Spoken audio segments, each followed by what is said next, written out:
좀 길지만 같이 교독을 합니다. 지금 될 수 있으면 성경에 있는 내용을 우리 성도들 같이 교독을 하면서 전체 내용을 보기를 원해서 본문이 길어도 긴 내용을 같이 보도록 이렇게 합니다. 6장 1절부터 교독을 합니다. 내가 봄에 어린 양이 7인 중에 하나를 떼시는데 그때 내가 들으니 네 생물 중에 하나가 우레소리같이 말하되 오라 하기로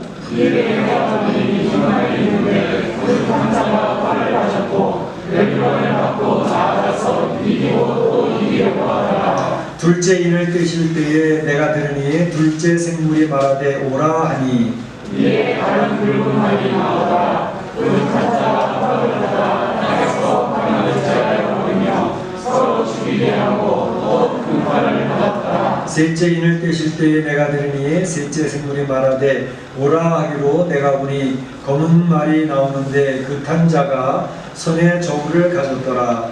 내가 내 생물 사이로 묻어나는 한 동선을 들으니 이르되 한 대가리 원래 일을 한대요 한 대가리에 우리 석대보다 또 관광리와 포도주는 해치지 말라 하더라. 넷째 인을 떼실 때에 내가 넷째 생물의 음성을 들으니 말하되 오라 하기로 내가 보면 정확하게 말이 나오는데 그 간자의 이름은 사망이니 문부가 그 뒤를 따르더라. 그들이 땅 4분의 1의 연세를 얻어 몸과 중량과 사망과 땅의 짐승들로서 죽이더라. 다섯째 인을 떼실 때에 내가 보니 하나님의 말씀과 그들이 가진 증거로 말미암아 죽임을 당한 영혼들이 제단 아래에 있어 큰 소리로 불러이르되 거룩하고 참되신 그의 주제여 땅에 거하는 자들을 심판하여 그의 길을 갚아주지 아니하시기를 어느 때까지 하시려 할까 하니 각각 그들에게 흰 두루마기를 주시며 이르시되 아직 잠시 동안 쉬되 그들의 동무 종들과 형제들도 자기처럼 죽임을 당하여 그 수가 차기까지 하라 하시더라. 내가 보니 다섯째 인을 떼실 때에 큰 지진이 나며 내가 보는 돌로 산 상복같이 넘어지고 바람이 온통 기같이 들며 하늘의 별들이 무화과 나무가 대풍에 흔들려 설익은 열매가 떨어지는 것 같이 땅에 떨어지며 하늘은 두루마리가 말리는 것 같이 나가고 각 산과 섬이 제자리에서 굵어지네. 땅의 임금들과 왕족들과 장군들과 부자들과 강한 자들과 모든 종과 자유인이 불과 산들 바위틈에 숨어 하늘과 바위에 말하되 우리 위에 떨어져 여자의 아기심 위에 얼굴을 써봐 그 어린 양의 진노에서 우리를 가리라. 같이 봅니다. 그들의 진노의 그날이 이르렀으니 누가 능히 서리오하더라. 아멘. 예, 코로나19의 재앙 우리 시대에 살고 있습니다. 참으로 전 세계 모든 사람들이 죽음에 대한 공포, 두려움 가운데 지금 떨고 있습니다.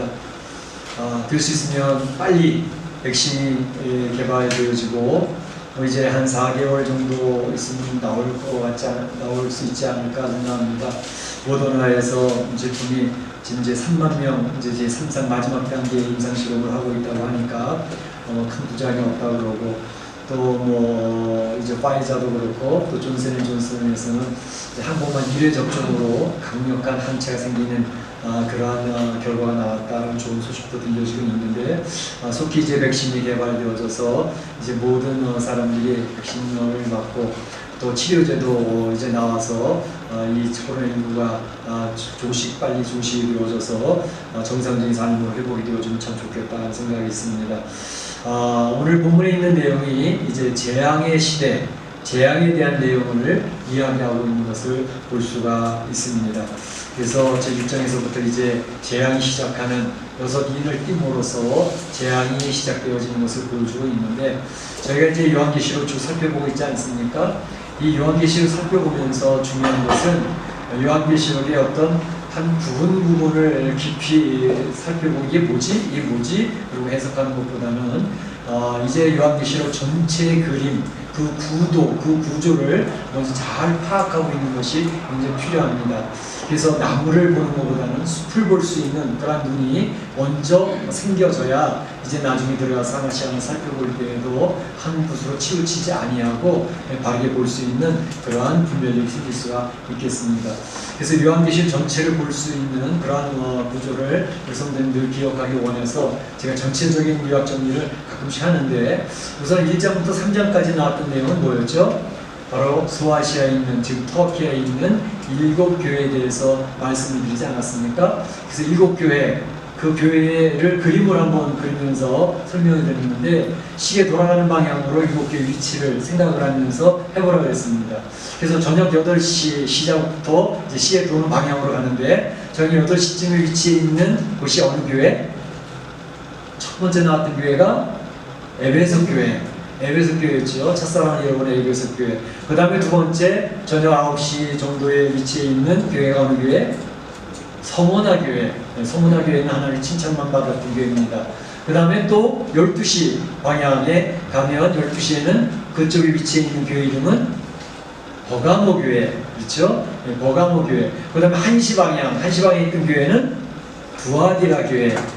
두아디라 교회. 그 다음에 동맹, 이제 노동조합이 있었던 그런 내용을 얘기했죠. 그 다음에 두 번째, 2시 방향에 있는 교회 이름은 야단만 받았던 사대교회. 그렇죠? 사대교회. 그래서 살았다는 이름은 가졌지만 실상은 죽은 교회다라는 책망을 받았던 교회입니다. 그 다음에 오후 3시에 있는 방향에 있는 교회는 빌라델피아 교회. 빌라델피아 교회도 서머나 교회와 빌라델피아 교회는 칭찬만 받았던 교회고, 서로 비슷한 면이 있는데 적은 능력을 가지고도 하나님을 기쁘시게 했던 교회였다는 사실을 말씀드렸습니다. 그 다음 오후 5시 정도의 방향에 위치하고 있던 교회 이름은 마지막 라오디게아 교회. 라오디게아 교회에 야단 맞았던 그러한 교회입니다. 그래서 이 7교회는, 소아시아의 7교회는 사실상 이 지구상에 왔던 교회, 지금 현재 존재하는 교회, 그 7 유형의 교회들이 바로 여기에 속한다라고 이야기를 하고 있습니다. 서로 믹스되는 부분도 있고 그런 특징들이 나타나는 그런 교회도 있는데, 교회라고 다 교회가 아니라 살아있는 교회가 있고 하나님을 기쁘시하는 교회가 있는가 하면, 교회라고 하는 이름은 가졌는데 실제로 죽은 교회, 전혀 능력이 없는 교회, 그런 교회들도 있을 수 있다라는 것을 이제 요한계시록 시작하면서 예수님이 먼저 그 교회 유형들을 설명해 주셨습니다. 그 다음에 살펴봤던 게 4장과 5장에서는 뭘 얘기했죠? 하나님의 보좌. 그래서 이제 이리로 올라오라. 그래서 요한이 반모섬에서 이제 하나님 나라에 올라가서 보게 된 환상들을 쭉 보게 됐는데, 4장에서 나타났던 것은 하나님의 보좌의 영광스러운 보좌를 설명을 하고 있었죠. 그리고 또 둘러있던 24장로, 구원받은 성도들의 대표자로 24장로들의 보좌가 있었고, 그리고 그 옆에 또 네 생물, 피조물의 대표자로서 네 생물의 모양이 있었다라고 하는 것을 얘기했습니다. 그 네 생물은 사자, 송아지, 또 사람 모양 같은 거, 네 번째는 독수리 모양 같은 그 네 생물이 피조물의 대표자로서 그 자리에서 있었고, 그리고 4장에서는 없었지만 또 5장에서 설명되어져 있던 천사가 그 뒤에 만만이여 천천의 천사들이 5장에서 또 소개가 되어지고 있는데, 바로 5장에서 이야기했던 것은 그 하나님 보좌에서 사도 요한이 통곡을 하는 장면이 나오죠. 하나님 오른손에 두루마리가 인으로 봉해져 있는 두루마리가 있는데 그 인을 떼어서 보여줄 사람이 없었다. 그런데 바로 어린 양이 그 자리에 이제는 이 인을 떼을 수 있는 자격자로 인정되고 있다고 하는 것을 그 24장로들이 찬양으로 하나님께 영광을 돌리고 있었고, 네 생물이 하나님과 찬양을 영광을 돌리고 있었고, 만만천천의 천사들이 하나님을 찬양하는 영광스러운 하나님 보호자의 모양을 있었다. 그래서 그 감격스러운 장면에 대해서 설명을 드렸습니다. 자, 그런가 하면 이제 6장에서부터 16장까지는 이 요한계시록의 중간 가운데 토막이라고 얘기할 수 있는 재앙에 대한 문제를 다루고 있습니다. 그래서 7 재앙이 3번 반복돼서 나오는데, 첫 번은 7 인의 재앙, 두 번째로는 7 나팔의 재앙, 그리고 세 번째로는 7 대접의 재앙, 이렇게 나와 있습니다. 그래서 우리가 지금 오늘 6장에서는 6장 7장은 7 인의 재앙에 대한 것을 언급을 하는데, 특별히 7장은 좀 삽입구처럼 14만 4천 하늘 두루마 흰 옷을 입은 그 사람들에 대한 설명이 7장에 나오고 있고, 8장 9장이 바로 7 나팔의 재앙이 나오고 있습니다. 그리고 7 대접의 재앙은 15장, 16장에서 이 대접의 재앙이 나오고 있습니다. 그러면 10장에서부터 14장까지는 쑥 빠져 있잖아요. 10장에서 14장까지는 또 삽입구로 들어가 있습니다. 그래서 거기는 작은 책을 가진 천사들의 이야기, 두 증인의 이야기, 두 짐승의 이야기, 뭐 이런 내용들이 쭉 들어가 있습니다. 그래서 그 내용은 또 나중에 설명을 드릴 것인데, 어쨌든 6장에서부터 16장까지는 일곱 재앙은 일곱 인의 재앙, 일곱 나팔의 재앙, 일곱 대접의 재앙이 있다라는 것을 기억해 두면 이제 요한계시록 가운데 토막은 그렇구나, 재앙에 대한 문제구나 라는 것을 발견할 수가 있는 것이죠. 그리고 이 재앙도 사실은 일곱 인의 재앙인데, 오늘 6장에서 보면 여섯 인의 재앙만 나오고 일곱 번째 인의 재앙은 얘기를 안 하고 있거든요. 일곱 인의 재앙은 바로 일곱 나팔의 재앙이 일곱 인의 재앙에 들어가 있는 것입니다. 물려있는 듯한 그런 모습입니다. 그리고 또 일곱 나팔의 재앙을 또 설명을 드릴 텐데, 일곱 나팔의 재앙도 첫 번째 나팔부터 여섯 번째 나팔까지의 재앙은 구체적으로 나와 있는데, 일곱 번째 나팔의 재앙은 또 따로 언급하고 있지 않습니다. 그건 뭐냐면 일곱 나팔의 재앙도 일곱 대접의 재앙이 물려있는 것입니다. 그 안에 속해 있는 것입니다. 그러니까 서로 일곱 인의 재앙, 일곱 나팔의 재앙, 일곱 대접의 재앙이 서로 물려있는 듯한 이렇게 나가는 그런 모습이 되어져 있고, 또 그 재앙의 내용도 오늘 이제 설명을 살펴보겠지만, 일곱 인의 재앙, 일곱 나팔의 재앙, 일곱 대접의 재앙이 서로 비슷한 내용들이 계속 반복되고 있어요. 그 비슷한 내용 반복은 뭐냐면, 일곱 인의 재앙은 좀 약한 거, 일곱 나팔의 재앙은 또 반복되는 것처럼 좀 강해진 거, 일곱 대접의 재앙은 그보다 더 훨씬 강해진 그런 내용으로 반복되어지는 내용과 조금씩 다른 내용들로 설명이 되고 있다고 머릿속에 그 그림을 그리면 되겠습니다. 그래서 16장까지, 6장에서 16장까지는 일곱의 재앙에 대해서 이야기하고 있는 것이고, 그리고 17장에서 18장, 그것은 바로 세상 나라, 지금 세상 권세를 가지고 세상 나라가 굉장히 강력해지고 있지 않습니까? 하나님의 나라, 곧 교회 공동체, 한 예수 그리스도께서 임재하시는 그런 교회 공동체는 굉장히 약해지고 있고 지금 밀리고 있는 형국이거든요. 마지막 때가 되면 될수록 더욱더 세상 나라를 상징하는 바벨론 나라가 굉장히 강력해질 것입니다. 세상의 정부가 굉장히 강력한 정부가 될 것입니다. 하나님의 사람들로 숨도 못 쉬는 그런 교회 공동체는 대놓고 교회도 다닐 수 없는 그런 상황을 밀리게 되어질 것입니다. 그런데 17장, 18장에 가게 되면 이 세상 나라를 상징하는 바벨론 제국, 바벨론 나라가 완전히 멸망하는 내용을 이야기하고 있는 것입니다. 대환란의 시대가 나오게 되었습니다. 그리고 이제 19장부터 22장 마지막까지는 최종 완성에 대한 내용을 이야기하고 있습니다. 최종 완성. 그래서 그 완성은 이제 사단이 멸망되어지고 유황불에 던져져서 이제 제거되어지는 그런 내용이 20장에 나오고 있고, 그 뒤로는 하나님의 나라가 완성되어지는 내용으로서 요한계시 전체 그림이 되어져 있습니다. 그러니까 그 그림을 먼저 좀 머릿속에 잘 구조를 기억하고 계시면, 이단이 와서 이제 하나씩 꺼내가지고 우리가 들어보지도 못했던 특별한 이야기를 가지고 이야기하기 시작하거든요. 그럼 성도들 정말 그래? 그래서 이단에 빠지기 쉽습니다. 지난 주간에 이제 어떤 목장에서 이제 그 전도 영상 같은 걸 하나 올렸어요. 전능하신 하나님의 교회라고 하는 그런 교회에서 이제 만담을 하면서 전도, 예수님을 믿어야 된다, 뭐 그런 내용을 올렸는데, 하루 이틀 뒤에 이거 이단입니다 라고 해서 그걸 다시 올리셨더라고요. 근데 그 내용만 봐가지고는 이게 바른 교회인지 잘못된 이단인지 알 수 없는 내용들이 굉장히 많습니다. 그러니까 전능하신 하나님의 교회라는 이름을 하니까 정상적인 교회 같잖아요. 그런데 그 교회는 바로 중국에서 넘어온 이단입니다. 동방번개라고 하는 이름을 가지고 활동하는 곳인데, 이름을 바꾸어서 전능하신 하나님의 교회라고 해서 지금 한국에도 굉장히 2013년부터 대대적으로 신문에 광고를 내고 신천지처럼 굉장히 드러나고 있는 그러한 중국 이단입니다. 거기에서는 이제 조유선이라고 하는 그러한 교주가 있고, 그리고 그 사람들이 이야기하는 어린 양이 펼친 책이라고 하는 그런 책에 171페이지에 보게 되면, 구주가 흰구름을 타고 이 땅에 오셨다 이라고 표현되고 있습니다.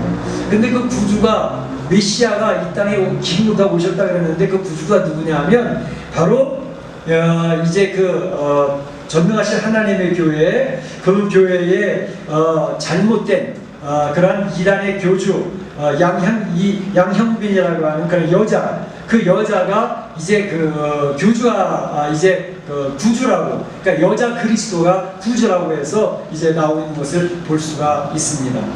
그래서 우리가 이렇게 이제 인터넷이라든지 유튜브 같은 걸 볼 때 굉장히 조심해야 되는 것은 이단들이 유튜브나 이런 인터넷을 적극적으로 아주 효과적으로 활용을 해서 그 이단들이 지금 굉장히 많이 번성하고 있는 그러한 모양새가 있는 것을 알 수가 있습니다. 그래서 우리가 이런 인터넷이나 유튜브를 보게 될 때에 잘 살펴서 봐서 이단에 빠지지 않도록 그렇게 해야 될 것입니다. 오늘 내용, 이제 6장의 내용을 한번 간단히 설명을 드리면 6장의 구조를 한번 잘 살펴볼 필요가 있습니다. 6장의 내용 보게 되면 제일 먼저 인을 떼시는 예수님의 모습이 나와 있죠. 첫 번째 인을 떼시는데 바로 그곳에 있었던 네 생물이 요한에게 말을 합니다. Come and see, 와서 봐라 라고 얘기를 합니다. 그래서 요한이 그 이제 첫 번째 생물이 이야기를 하는, 첫 번째 생물은 누구죠? 사자같이 생긴 생물. 두 번째 생물은 송아지같이 생긴 생물. 그리고 세 번째는 사람같이, 네 번째는 독수리같이 생긴 생물. 바로 이런 피조물들이 요한에게 이야기하는, 와서 보세요. 그래서 보게 되는데 첫 번째 인을 뗐을 때에 보니까 흰말이 등장을 합니다. 두 번째 인을 뗐을 때는 어떤 말이 네 마리가 등장을 합니다. 두 번째 인을 뗐을 때는 붉은 말이 등장을 합니다. 세 번째 인을 뗐을 때는 검정 말이 나타납니다. 그리고 네 번째 인을 뗐을 때는 청황색 말이 등장을 합니다. 그래서 이 네 개의 말이 등장하는 것이 이 첫 번째 인부터 네 번째 인까지 내용이고, 그것을 또 인도하고 안내했던 것은 바로 그 앞에 나와 있는 네 생물들이 안내하고 있는 것을 볼 수 있습니다. 그리고 첫 번째 흰말을 와서 보니까 흰말이 있는데, 흰말이 어떻게 했어요? 뭐를 가졌어요? 활을 가지고 있다고 얘기했고, 그 흰말을 탄 자는 멸관을 쓰고 있었고, 그가 특징적인 것은 이기고 또 이기려고 하더라 라고 하는 것으로 그렇게 묘사가 되어져 있습니다. 자, 두 번째 붉은 말을 탄 자는 무엇을 가지고 있다고요? 두 번째 붉은 말을 가지고 있는 자는 무엇을? 큰 칼을 가지고 있다고 했죠? 네, 큰 칼을 가지고 있는데 그는 화평을 제하여 버리고 사육을 하는 모습으로 이렇게 이야기를 하고 있습니다. 그 다음 세 번째 검정말은 뭘 가지고 있었죠? 저울을 가지고 있었다 그랬습니다. 저울을 가지고 있었어요. 네, 저울을 가지고 있었는데 그걸 가지고서 이렇게 보니까 다른 생물들이 웅성웅성 이야기하기를 뭐라 그래요? 한 데나리온의 밀이 한 대요, 한 데나리온의 볼이 석대로다. 그러면서 꾸시럭꾸시럭 떠들고 있는 이야기가 요한한테 들렸다는 것이죠. 그런 내용이 그려져 있고, 그 다음에 네 번째 말은 뭐예요? 네 번째 말은 청황색 말. 네, 청황색 말인데 청황색 말의 그 이름, 사망이라고 하는 이름이 있더라 하는 것입니다. 그래서 그것을 통해서 또 설명을 하고 있는 것을 볼 수 있고, 그 다음에 이렇게 이 첫 번째 인부터 네 번째 인까지는 네 종류의 말이 나타났다고 설명하고 있고, 다섯 번째 인을 뗄 때는 좀 전환이 됐어요. 뭐가 나타났어요? 말이 없어요. 그렇죠? 그리고 그곳에는 죽임을 당한 사람들이 이야기가 나오고 있어요. 그리고 또 여섯 번째 인을 띄었을 때는 무엇을 얘기하나요? 세상이 막 지진이 나고 천재지변, 자연의 재앙들이 많은 그런 모습들이 여섯 번째 인에 나오고 있다는 것이죠. 그래서 우리 머릿속에 6장에 나와 있는 인이 첫 번째 인부터 여섯 번째 인까지 내용이 그림이 그려져 있는데, 그 그림은 머릿속에 대충 잡히셨죠? 네 마리의 말이 있고 또 다섯 번째, 여섯 번째는 말이 아닌 다른 내용이 나와 있다. 그래서 그 내용을 간단히 설명을 좀 드리고자 합니다. 첫 번째 인을 뗐을 때에 사자같이 생긴 생물이 와서 요한 당시가 와서 보세요. 그래서 가서 보니까 바로 그는 활을 가지고 있었고 올해 멸관을 쓰고 있는데 이기고 또 이기려고 막 진격을 하고 있는 그런 모습을 보였더라라는 것입니다. 자, 이건 도대체 무슨 이야기일까? 보면 우선 어떤 사람들은 흰말이라고 하는 것은 성경에서 굉장히 좋은 쪽으로 설명을 합니다. 그 흰두루마기 같은 것도 성도들을 보통 상징을 하고, 그러니까 흰말을 탄 자라고 하면 흰말은 또 승리를 의미하는 것이기도 하는데, 흰 것을 얘기하니까 혹시 예수 그리스도 메시아신가?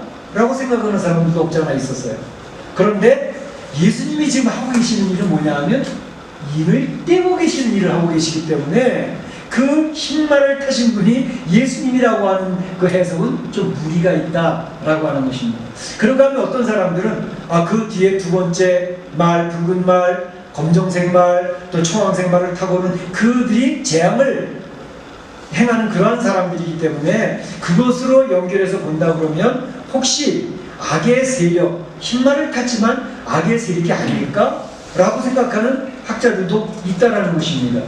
그런데 그렇게 이해할 수 없는 이유는 또 흰색이라고 하는 것은 승리를 이야기하는 것이고 또 승리자가 어떤 그 좋은 면을 이야기하는 것이기 때문에 그렇게 단정적으로 이야기하기도 좀 무리가 있다라고 이야기를 하는 것입니다.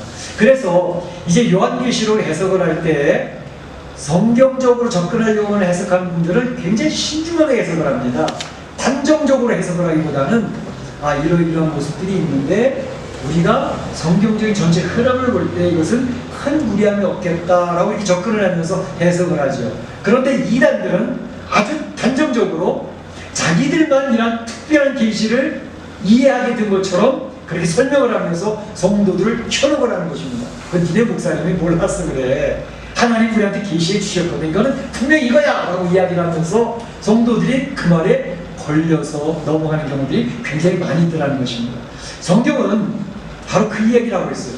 베드로후서 1장 20절에도 보게 되면 예언은 언제든지 사사히 풀 것이 아니니, 예언의 말씀, 하나님의 말씀들을 사사히 풀어서는 안 된다라고 얘기합니다.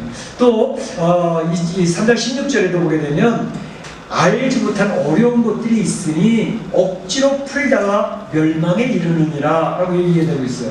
그래서 성경 말씀을 풀 때 특별히 요한계시록 같은 것을 접근해 나가서 설명하게 될 때에 내가 그 어떤 사람한테 그 기도 많이 하는 사람이거든. 계룡산에 지리산에 가서 다 기도하고 그렇게 하는 사람인데 그 사람이 계시를 받았대. 이 말은 이거래 라고 이야기를 하면 성도들 그래? 기도만 하는 사람이 얘기했으니까 성경도 뭐 몇십 번 읽은 사람이 얘기하니까 그 말이 맞겠지? 절대로 빠져들면 안 됩니다. 그래서 오늘날 마지막 때에 될수록 예언하는 예언자들이 많이 나타날 것입니다. 그냥 한 귀로 듣고 한 귀로 그냥 흘리세요. 그렇게 볼 수도 있겠구나. 그러고 넘어가지 그 말에 너무 붙들린다든지 현혹되지 않도록 하는 것은 굉장히 중요합니다. 그럼 여기서 보게 되는 큰 무리함이 없이 해석할 수 있는 내용은 뭐냐? 흰말을 탔다고 하는 것은 승리를 의미하는 것이고 또 그 멸관을 뜬 것은 이미 이겼던 사람이 되는 것이고 또 이기려고 하는 것도 힘을 가지고 화를 가지고 막 해나가는 사람을 이길 때 하나의 힘센 강력한 정복자로 해석을 합니다. 강력한 정복자. 그래서 이를테면 사도 요한이 이제 이 말씀을 받아서 기록할 때 당시에 이제 구약에서도 쭉 얘기했던 느부갓네살 왕의 바벨론의 제국. 느부갓네살 왕은 흰말 탄 사람 비슷해요. 또 그 뒤에 메데파사의 이제 페르시아 제국의 그렇죠? 고레스, 또 헬라 제국의 알렉산더, 로마 제국을 이끌어갔던 정복해 나갔던 그러한 세력. 그 이후에도 우리가 1차 세계대전, 제2차 세계대전이면서 강력한 정복자가 되어서 전 세계 지배했던 그런 사람도 있지 않습니까? 뿐만 아니라 오늘날 시대에 얘기한다 그러면 바로 지금 트럼프와 시진핑의 서로의 패권 싸움 이런 것들을 통해서 승리자, 어떤 강력한 힘을 가진 정복자, 승리자 그런 사람들을 생각한다고 이야기하는 것이 큰 무리함 없이 해석될 수 있는 부분이다라는 것입니다. 그럴 때 바로 흰말을 탄 이러한 승리자가 세상을 이끌어간다고 하는 것은 뭐냐면 전 국제적인 전쟁을 이끌어가는 어떤 특별한 사람을 이야기한다고 볼 수가 있겠습니다. 그런 걸 통해서 국제전의 이런 큰 전쟁들을 통해서 많은 전쟁에 대한 재앙이 이 지구상에 임할 것을 보여주는 그런 해석이라고 얘기할 수 있습니다. 이 요한계시록 해석할 때도 과거적인 해석법이 있고 역사적인 해석법이 있고 미래적인 해석법이 있는데 이제 요한이 이 말씀을 받을 때 그 당시에 맞는 그런 해석, 가까이 그런 해석에 적용을 할 수도 있고, 크게 보게 되면 예수님이 재림하기 직전에 그러한 모습의 환란의 시대 해석으로 해석할 수도 있는 것입니다. 그러니까 그런 해석법을 우리가 잘 기억을 하고 치우치지 아니하고 무리함이 없이 신중하게 잘 해석할 필요가 있다는 것을 기억할 필요가 있습니다. 두 번째 내용은 뭐냐 하면, 자, 붉은 말을 탄 자가 왔습니다. 그 붉은 말을 탄 자는 큰 칼을 가졌습니다. 그런데 그의 특징은 뭐냐 하면 어때요? 바로 화평을 제하고, 화평을 제하고 서로 죽이며 또 큰 칼을 받았더라. 이게 4절에 되어져 있죠. 그러니까 이 붉은 말이라는 것은 피의 사육을 이야기합니다. 피를 철철철철 흘리는 거죠. 그래서 많은 사람이 죽게 되어지는 것을 이야기하는데, 특별히 화평을 제한다는 것은 서로 사이좋게 잘 지내던 사람들이 화평이 깨어지는 것을 이야기합니다. 그리고 서로 죽이는 것을 이야기합니다. 바로 이것은 이제 민족과 민족, 나라와 나라의 어떤 큰 전쟁이라기보다는 한 국가 안에서 민족과 민족이 서로 싸우고 하는 그런 내분, 이런 혁명, 이런 것들에 의해서 이제 그 국민들이 큰 사륙을 당하게 되어지는 그런 모습들을 보여주는 것이 아니겠는가라고 이렇게 해석을 하는 것이 큰 무리함이 없다고 생각을 하는 것입니다. 예수님께서도 예수님 재림 직전에 있게 될 마지막 때 현상을 쭉 설명을 하면서 무슨 얘기를 하셨냐면, 마태복음 24장 7절 8절에 보게 되면 민족이 민족을, 나라가 나라를 대적하여서 일어나겠다. 그러니까 나라와 나라와의 큰 국제적인 전쟁도 있겠지만 민족과 민족이, 서로 같은 민족이 사이좋게 지내야 되는 민족인데 이 싸우는 이런 일들이 대적해서 강하게 일어난다는 것입니다. 그런데 예수님 말씀하시기를 곳곳에 지진도 있고 기근도 있을 것이지만 그러나 이 모든 것은 재난의 시작일 뿐이다 라고 이야기하신 것이 마태복음 24장에 나와 있는 것이죠. 그래서 예수님께서도 이미 예수님 재림하기 시전에는 나라와 이 국제 간의 큰 전쟁들이 있게 되어질 것도 많이 이야기하셨고, 또 국가 안에서도 민족들이 피 터지는 싸움, 사육의 현장들이 일어나는 일들이 있게 되어질 것을 이야기하고 있는 것을 볼 수가 있습니다. 그래서 오늘날에도 중동은 이제 제3대 전쟁의 화약고라고 그러지 않습니까? 중동만 하더라도 이제 시아파와 수니파, 이란과 이라크, 또 사우디아라비아까지 그들의 그 가지고 있는 오일머니를 가지고 얼마나 세계를 지배하려고 하는 그런 모습들이 많이 있습니까? 그리고 시아파나 수니파는 같은 민족이거든요.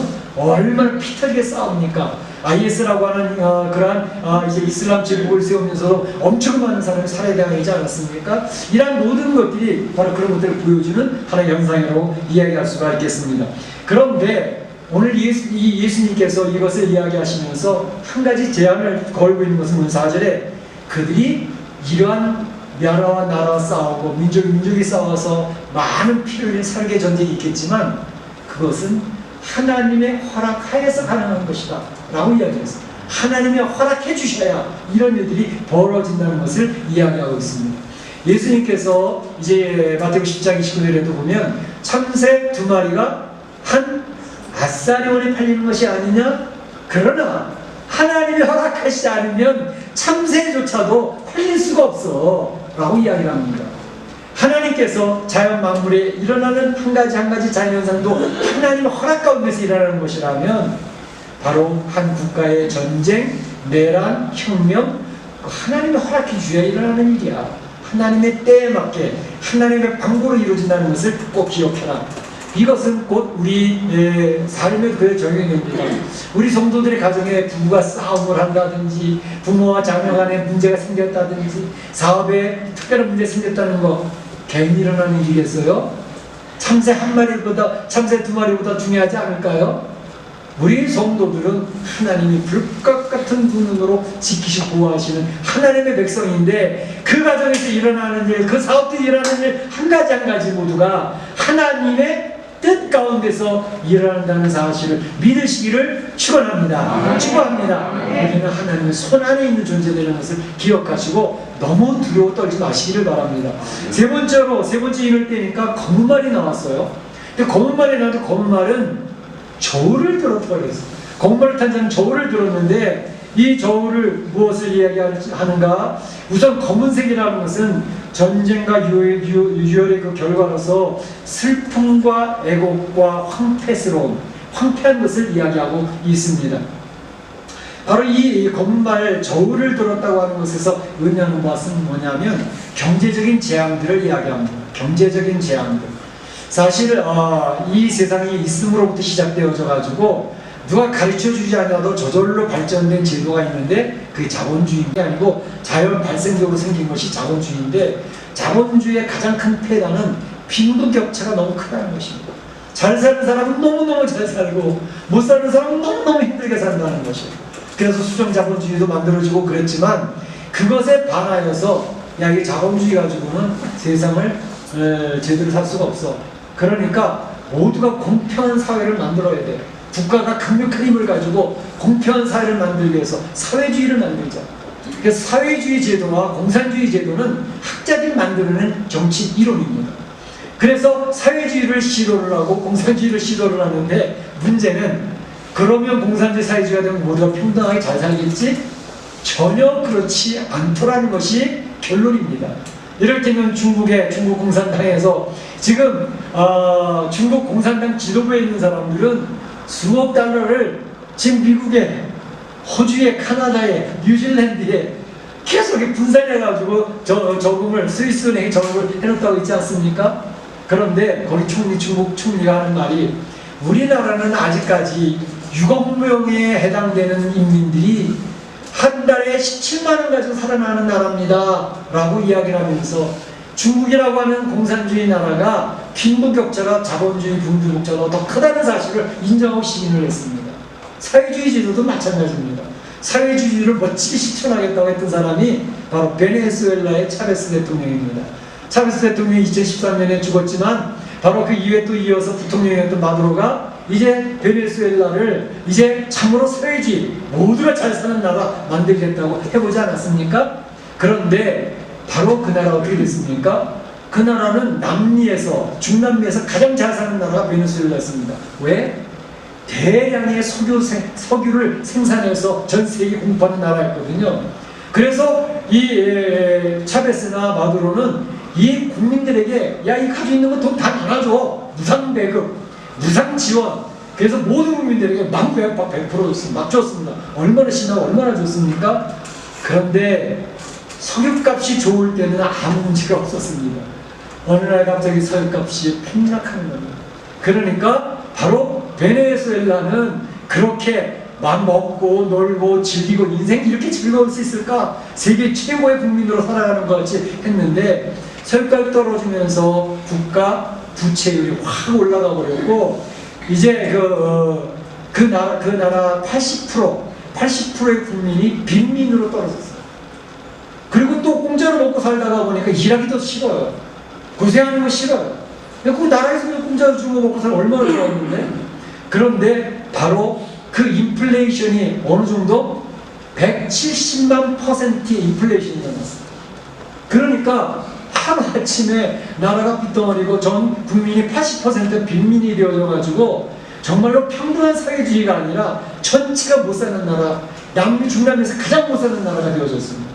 그 나라가 쓰던 돈 어떻게 됐죠? 화폐를 가지고 쓰레기통에 버리는 거예요. 가지고 다니면서 마차에다가 그 돈을 싣고 가가지고 물건을 사야 되는 거죠.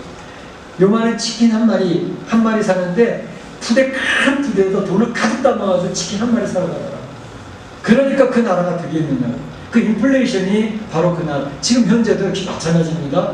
그러니까 중남미에서 가장 잘 사는 나라가 가장 못 사는 나라로, 빈민의 나라로 지금 떨어졌다. 그러니까 사회주의나 공산주의가 사람이 만들어놓은 이 제도는 하나님이 중심이 될 때는 온전한 공산주의, 온전한 사회주의가 이루어질 수 있습니다. 하나님의 나라는 그런 나라가 됩니다. 그러나 하나님을 빼놓고 인간 정부가, 죄성을 가진 인간의 정부가 주도자가 되어줘가지고 일을 하려고 그러면 인간의 죄성은 말릴 수가 없어요. 자기네들 이익이 먼저죠. 내 입이 최고죠. 내 배가 최고죠. 그러니까 중국의 공산당 9천만 공산당원들은 잘 살죠. 그 지도층 있는 사람은 수억 달러를 돈을 숨겨놓고 살죠. 그 빈민들은 못 먹어서 굶어 죽고 있는데. 그러한 차별이 나오게 되는 것이죠. 그래서 자본주의 사회는 지금까지 검증된 내용이 있지만 사회주의나 공산주의는 검증되지 않는 이유입니다. 그래서 그건 성공할 확률이 하나도 없다는 사실을 기억할 필요가 있습니다.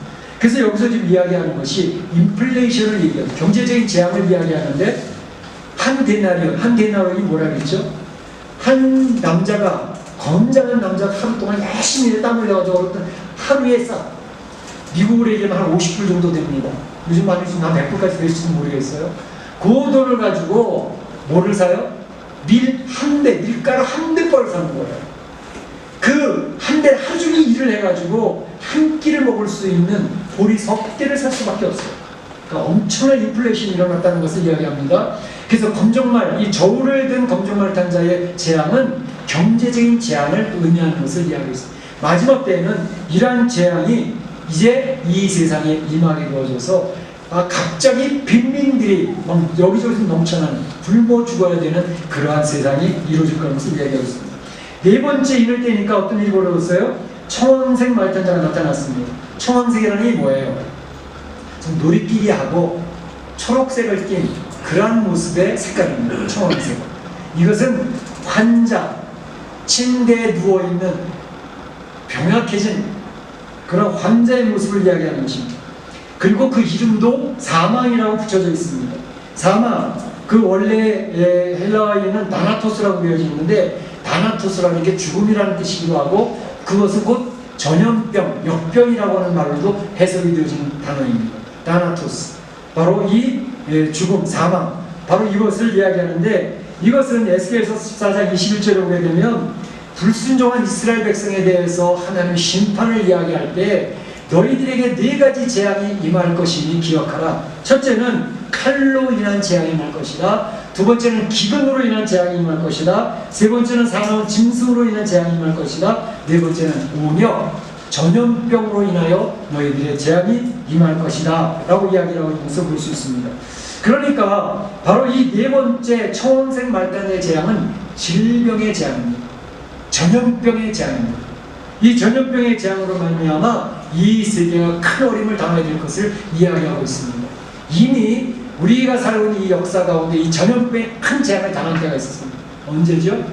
유럽의 중세시대 1447년에서부터 1451년까지 약 3년간의 기간 동안에 바로 페스트라고 하는 흑사병이라고 이 몸에 피부에 검은 반점들이 생겨가지고 폐에 문제가 생겨져가지고 12시 6일 동안 앓다가 죽어버리는 병이 페스트병입니다. 바로 그 흑사병으로 인해서 죽은 사람이 유럽에서 시작도 그거는 중국에서부터 왔다 그래요. 중국 지교를 통해가지고. 그런데 바로 그걸 통해가지고 나왔던 사망자가 2천만 명입니다. 2천만 명이 철저히 죽어버리는 그런 한 시대, 3년 만에 죽었던 그런 시대가 있었습니다. 오늘날 코로나19 지금 몇 달, 채 1년 되지 않았는데 1,800만의 확진자가 생겼습니다. 사망자가 69만, 오늘 아침 통계를 보면 69만 명입니다. 멕시코의 확진자가 43만 명, 그리고 멕시코의 사망자가 5만 명에 육박하고 있습니다. 자, 그러니까 69만 명이니까 그 당시에 3년에 2천만이 죽은 것은 사실은 아직은 세 발을 핀 거죠. 그런데 우리는 이것이 빨리 이제는 회복되어지고 코로나19가 중단되기를 원하는데 사실 이러한 질병에 대한 전염병에 대한 재앙은 이거는 지금 현재 맛보기입니다. 여러분 이 재앙을 통해서 우리가 준비해야 되겠구나. 우리의 질병에 대한 문제를 준비해야 되겠고 삶에 대한 문제를 준비해야 되겠고 특별히 신앙적인 준비를 해야 되지 않겠는가 라는 것을 이 코로나19 시대에 우리가 깨달아야 되겠다는 것입니다. 앞으로는 흑사병 그 시대보다 더 심한 이런 전염병의 질병이 더 크게 올 수도 있다는 사실을 여러분 염두에 두셔야 됩니다. 왜냐하면 지금 이 코로나19의 바이러스는 자연 발생적인 바이러스가 아니라고 하지 않습니까? 지금 중국에는 중국의 그 우한의 실험실과 굉장히 밀접한 연관이 되어져 있던 엘리몽이라고 하는 일부러 지금 도피한 그런 과학자가, 그런 면역학 박사가 이야기하는 내용이 뭐냐면 이 코로나19는 박쥐에서 자연 발생적으로 만들어진 게 아니라 바로 중국인민공산당이 생물학전을 사용할 목적으로 사람들에게 전염이 강하게 차이될 수 있도록 조작한, 만들어낸 바이러스입니다 라고 지금 이야기를 계속 발표하고 있잖아요. 바로 그런 걸 보게 되면 앞으로 이 세상에 중국, 미국, 러시아 또 여러 나라들 싸움이니 핵무기 가지고는 안 되겠다. 이제는 한순간에 전 인류를 공격해낼, 상대방을 공격하는 그런 생물학 무기를 만들지 않으면 되겠다. 지금 그게 연구하고 있는 거 아닙니까?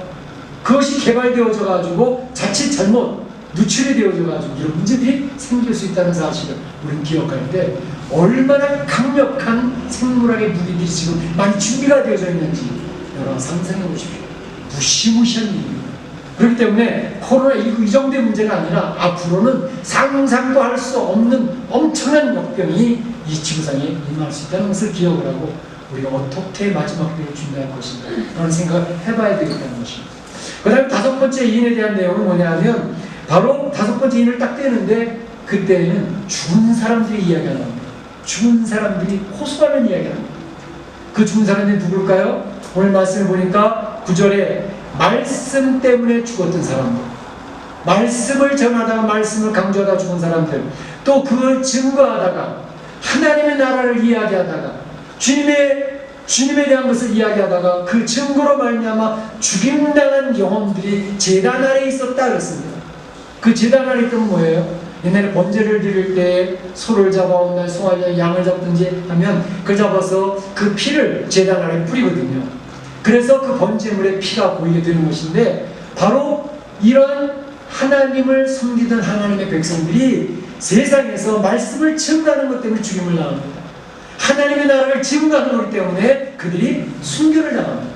순교자들의 피가 제단 안에 모여있다는 것이죠. 그 순교자들의 피가 지금 호소를 하고 있다는 것입니다. 하나님, 어느 때에 우리의 피를 갚아주시겠습니까? 이제 우리를 죽였던 그 대적들을 언제 그 심판을 하시겠습니까? 라고 호소하는 내용이 나오고 있습니다. 그때에 바로 그 주님이 흰 두루마기를 그 순교자들이 입혀주신 사실의 말씀이 아직 잠시 동안 쉬어라. 잠시 동안 쉬어라. 아직 때가 되지 않았다. 좀 더 순교자들이 더 있어서 수가 채워질 때까지 있어야 되느니라 라고 이야기를 하셨다는 거 아닙니까? 우리가 제7교회를 살펴보면서도 거기 버가모 교회에서 청동 구리숫에서 부어져 가지고 죽었던 사람 누구예요? 기억하시나요? 안디바라고 하는 사람이 바로 예수님을 증거하고 하나님 나라를 증거하는 것 때문에 청동 구리솥에 들어가서 불을 온도를 높여가면서 그걸 부어서 죽이지 않습니까? 그럴 때에 예수님께서 하신 말씀이 뭐예요? 바로 안디바, 내 충성된 증인 안디바가 너희 가운데고 사탄이 사는 곳에서 죽임을 당할 때에도 나를 믿는 믿음을 저버리지 아니하였도다. 그 안디바가 죽어가면서도 저는 예수님을 부인할 수 없습니다. 저는 제 신앙을 포기할 수 없습니다. 라고 믿음을 저버리지 아니하였다는 것을 예수님이 칭찬하고 계시지 않았습니까? 바로 그것입니다. 마지막 때에 성도들이 이 재앙의 시대에 믿음을 지킨다는 것은 굉장히 힘이 됩니다.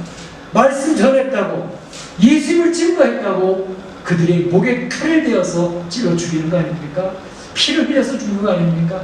그런데 그러한 순교자들이 지금까지도 많이 있었지만 앞으로 더더욱 많이 생길 것이라는 사실을 암시하고 있는 것을 볼 수가 있습니다. 그러나 염려하지 마십시오. 하나님께서 지키시는 줄로 믿습니다. 하나님의 응답을, 그 기도의 응답을 확실히 하시잖아요. 내 두루마리를 너한테 줄게. 흰 두루마리 뭐예요? 승리 아닙니까? 영광 아닙니까? 하나님 나라의 영광스러운 제 예배를 드리는 하나님의 백성을 하나님 돌보시는 그 모습을 보여주고 계시는 것을 알 수 있습니다. 그렇기 때문에 성도들이 마지막 때를 살아가면서 순교까지도 한번 각오하고 이 어려운 재앙의 시대에 한번 다짐해보는 그러한 계기를 마련한다는 것은 굉장히 귀하지 않을까 싶습니다. 순교라고 하는 것은 성도의 가장 명예로운 것이고 함부로 순교할 수도 없습니다. 지금 순교할 때 아무리 굳은 다짐을 해봐도 가봐야 알지. 그때 가서 나 주님 몰라요. 나 죽는 거 무서워요. 나는 지금 죽고 싶지 않아요. 그런 경우들이 얼마나 많이 생기겠습니까? 지금 편안한 시대, 감당할 만한 시대에 준비하는 것이 필요하겠다는 것입니다. 마지막으로 한 가지는 여섯째 인을 떼실 때 준비되는 상황, 그것은 바로 큰 지진, 해가 검게 변합니다. 달이 피같이 변합니다. 하늘에 별들이 떨어집니다. 하늘이 종이장처럼 말려버립니다. 진노의 큰 날입니다. 이걸 보면 천재지변입니다. 자연의 재앙이 오는 오늘날 얼마나 많은 자연의 재앙들이 있습니다. 중국 홍수가 나서 지금 산샤댐이 무너지느냐 안 무너지느냐 그러고 있지 않습니까? 그런가 하면 남부 지역은 가뭄이 들어가지고 벼이삭들이 보리벼들이 다 타버렸습니다. 그러니까 가뭄과 홍수가 동시에 일어나고 있는 영토가 중국 땅입니다. 그들은 이야기합니다. 이 중국 공산당 하나님의 교회당 십자가를 떼고 교회를 무너뜨리는 건 천멸중공이다. 중공 공산당은 하나님이 멸하신다 라고 하는 말을 자기네들이 이해하고 있지 않습니까? 다른 사람이 이야기하지 않습니다. 이런 자연재해를 통해서 하나님의 음성을 듣고 있는 것이고 마지막 때에는 이러한 자연현상을 통해서 하나님이 이야기를 하시게 될 것입니다. 오늘 예수님께서는 이야기하시는 것이죠. 예수님은 심판의 주가 되신다. 예수님은 역사를 이끌어하신 분이시다. 바로 그분은 이 세상 창조할 때 같이 계셨던 분이시다. 죄악 속에서 신음하는 백성 구원하시기 위하여 십자가에 나아가셨고 죽음 때문에 신음하고 고생하는 그 백성을 살리기 위해서 십자가의 죽음으로 사망의 권세, 죄악의 권세를 물리치고 그러시고 다시 부활하셨다. 부활하신 주님을 믿는 사람은 죽음의 권세를 이겨낼 수 있다. 그것을 기억을 하고 이 마지막 예수님 재림하기 직전에 대환란이 있든 재앙이 있든 죽음으로 우리를 위협한다 할지라도 성도들은 그 죽음을 이겨낼 자다 라는 사실을 기억하자는 것입니다. 우리 사람들이 그렇게 되시기를 주님의 이름으로 축원합니다. 축원합니다. 네, 다 같이 한번 기도하겠습니다. 오늘 첫 번째 여섯개 인을 떼시면서 재앙을 시작하시는 주님의 모습을 봅니다. 참으로 이 재앙의 시대, 이제 우리가 점점 맞이하게 되는 시대가 될 것입니다. 그때 우리의 신앙의 자세를 어떻게 할 것인지 생각해 볼 수 있기 원합니다. 기도합니다.